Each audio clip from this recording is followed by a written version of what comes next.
Good afternoon, gentlemen. So, I have realized that society in the world that we live in, particularly in today's time, is backwards.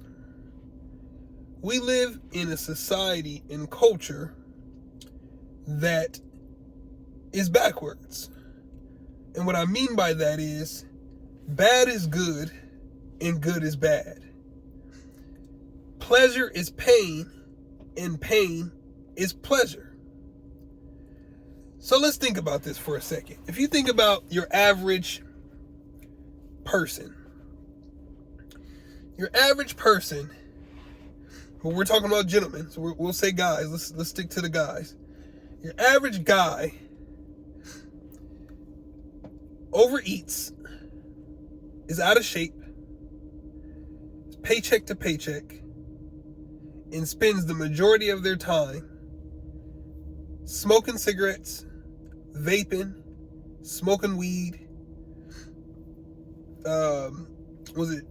pouches, the tobacco pouches, watching porn, playing video games, chasing girls, and that's about it outside of work.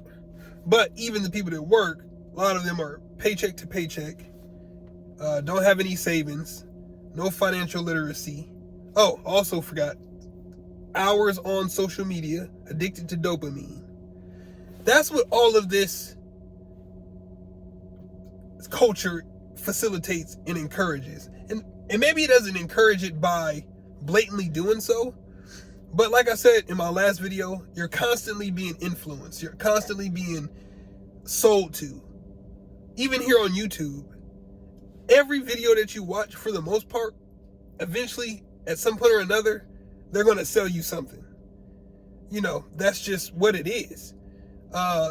Or even if they're not selling a particular product, their content itself is the product. And then at some point or another, you know, they have like a membership only way to support the channel. And I get it. There's nothing wrong with supporting anything. You know, all of this stuff takes time, energy, effort, money. So there's nothing wrong with supporting anybody who's creating content that you're getting some type of something out of. But I say that it's backwards because if you are to say you want to improve, and this channel is all about self-improvement. I've been on a self-improvement journey for a very long time. So I'm always advocating for self-improvement. Be the best version of yourself. But being the best version of yourself often requires you to go against the grain based off of what everyone else is doing. You have to be comfortable, and you will be uncomfortable, but you have to get comfortable being uncomfortable with doing the opposite of what everyone else is telling you to do. For example, eating. It's a very simple example. Eating is part of life. You have to eat. You don't have to eat a lot, but you have to eat to live and survive. But the food that tends to be the most delicious food is usually the most unhealthy food. It's greasy. It's got a lot of fats in it. It's got a lot of preservatives. It's got all kinds of chemicals in it. There's studies that have been done that go to show that all of these companies have found out what ingredients and chemicals to put in your food so that you get addicted, so that you keep eating it. You know, even water. You know, I remember when I found out that Dasani put sodium in their water so that you're never really thirsty, or you're never really quenched. You're still always thirsty, so you want to drink more, so you go buy more Dasani. McDonald's started using wider straws. The hole on the straw was wider so that you drank more faster, so that you go and get more to drink. You know, so you're eating things that are unhealthy, but it tastes amazing. You know, you're like, oh, this is so good. Again, in my last video, I mentioned In-N-Out. Granted, In-N-Out might not be the most unhealthiest meal, but, you know, pizza, grease from cheese and pepperoni, you know, all of these different things, bacon, and you can go get bacon wrapped hot dogs. You can get Western burgers with onions and bacon and this and that, all of this stuff, right? But the healthy stuff that's good for you, one, it's not even as easily available. One day I was driving, it was late. I was like, let me stop by Burger King. It was the only thing in the area. Let me see if I could just grab a salad. I went to Burger King. They didn't even have salads. No salads. And there was a time where I've been to Burger King years ago and got a salad. Went there, they said, oh, we don't have any salads. Then on top of that, it's not like salads are the most tasty thing. Like, a lot of times a very basic salad is just, whatever type of lettuce or green veggies that there are, because you got arugula and spring mix and all this stuff, with some light other additives or accoutrement that you can add. But that's it. And usually you don't really think it tastes as good as a big fat juicy burger or some pizza with all these different toppings, or tacos and all these different things.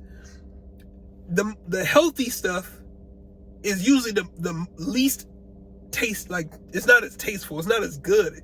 Your palate isn't used to it, but two, it just doesn't taste the same because it's a little more bland. Like if you go to a vegan place or eat a veggie meal, like a lot of times it's just not as flavorful as something that's got all these different things in it to make it this very tasty dish or food.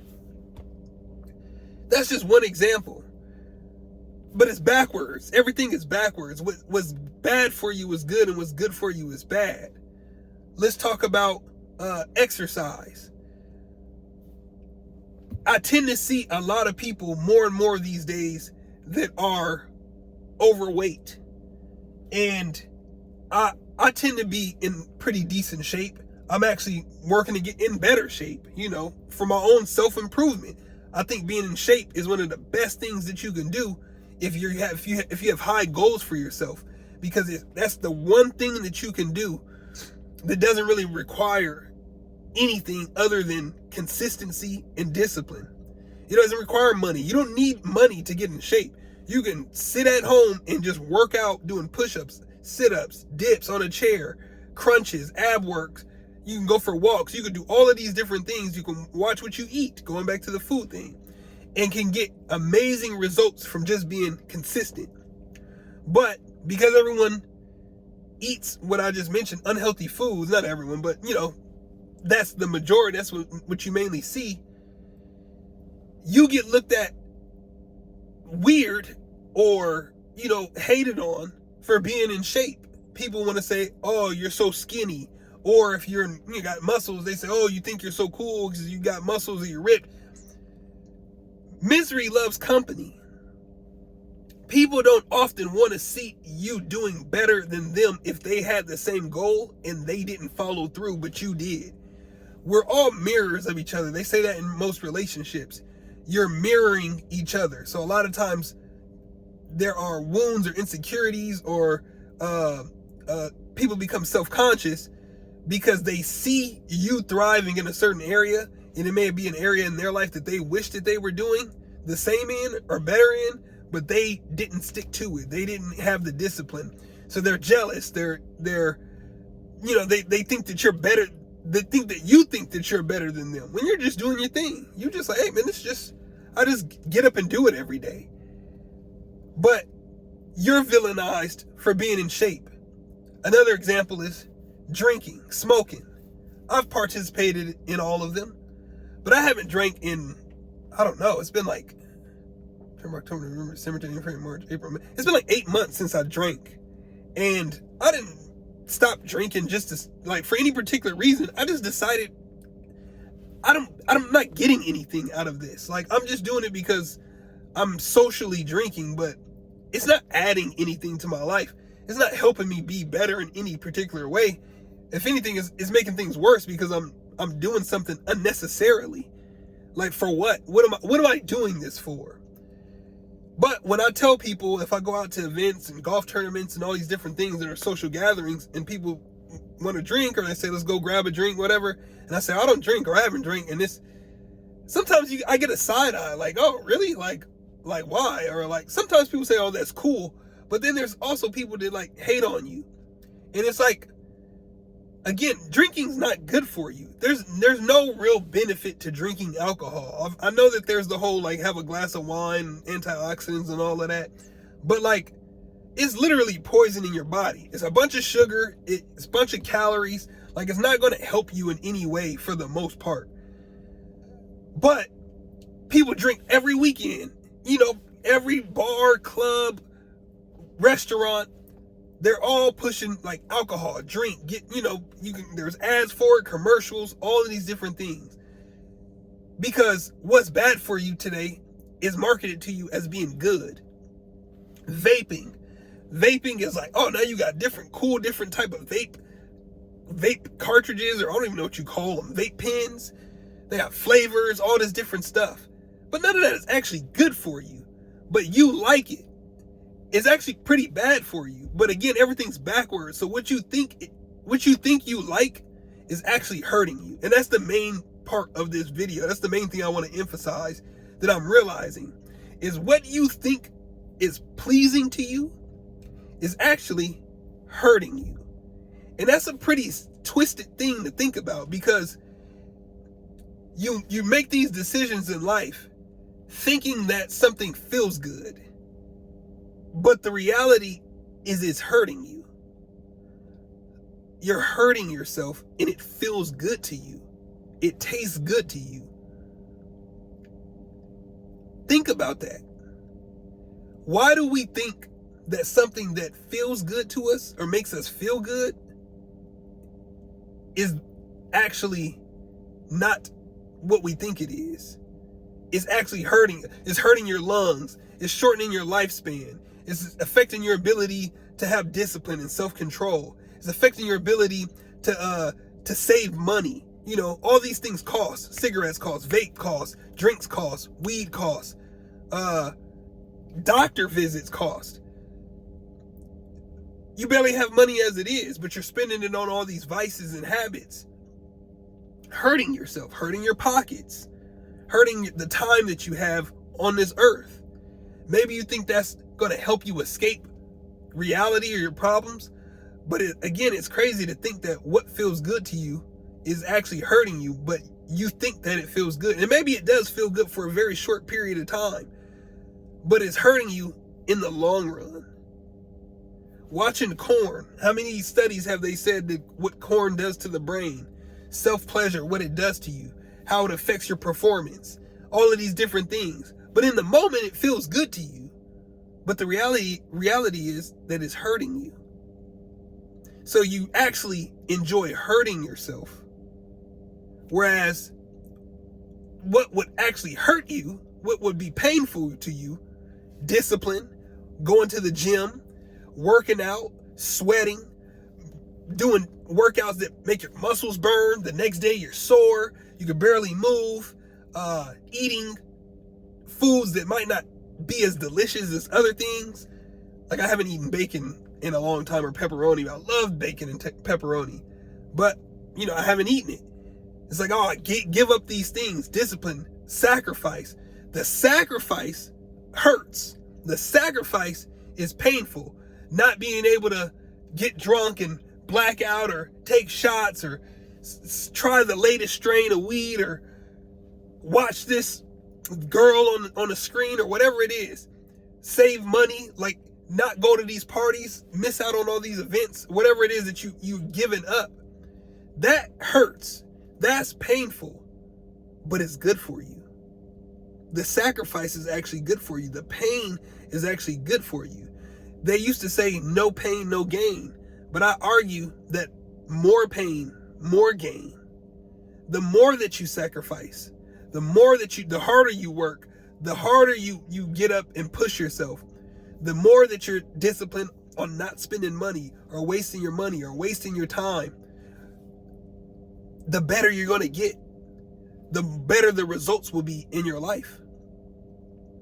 Think about that.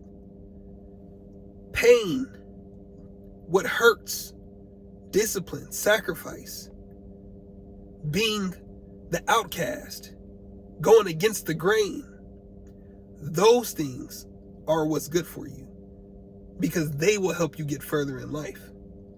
Whereas the things that you think feel good, the pleasure part of it, the pleasing the senses, the drinking, the smoking, the eating cake and ice cream, and you know, just having these undisciplined, I just want to feel good physically, mentally experiences, that dopamine, that Instagram hit, that I have to go hear this person live, or that I have to check my phone, or I have to watch this video, watch these girls, or I have to smoke this or drink that, or whatever it is that you're trying to please to make yourself physically feel good. That is what's hurting you in the long run. So think about what choices you make on a daily basis that are in a pursuit of pleasure. And think about if that pleasure is actually hurting you in the long run, or is it helping you? And vice versa with the pain. Think about what it is that you'd sacrifice and give up that would be unpleasant and uncomfortable, but in the long run, it'd be better for you, healthier for you, and help you get further in life. Just a thought. So if you found this video helpful, do me a favor, hit the like button. If you haven't done so already, consider subscribing to the channel. I'd be curious to hear your guys' thoughts on this. Comment below. Let's have a conversation about it. Until next time. Peace, gentlemen.